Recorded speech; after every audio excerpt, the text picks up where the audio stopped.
Uy, muntik na sunog. So, ilagay natin itong luya at saka bawang. Then, sibuyas.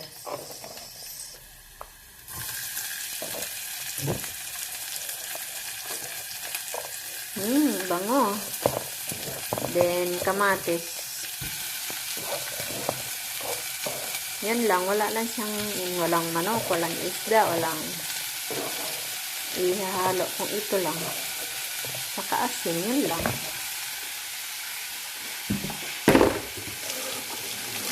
Saka, ito na yung munggo, guys. Pinakuluan ko na siya kahapon. Ito, malambot na to.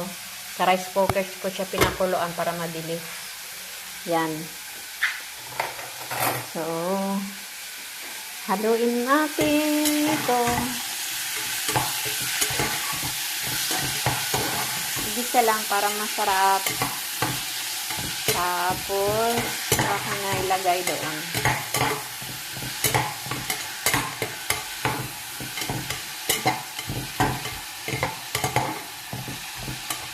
Diba? Tsaka ito'y lagyan pa ba ng tubig?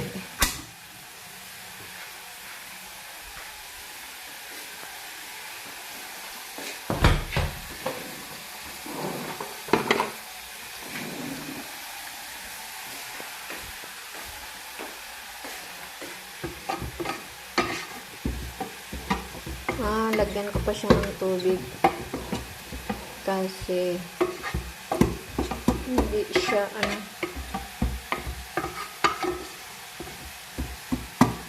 so lagyan natin tubig, saka ilipat ko dito itong niluto na to, nisa ko parang yan, ang bango ng luya, ang bango kaya guys, super bango.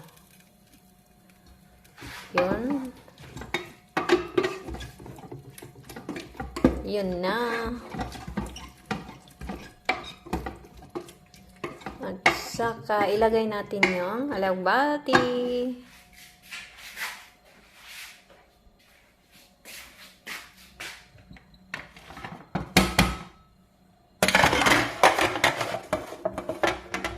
Yan. Ilagay na natin ang alagbati, guys. So, hintayin na lang natin siyang kumulo. Lagyan ko lang sigurong konting tubig na mainit. Wait, 3 minutes na. Okay.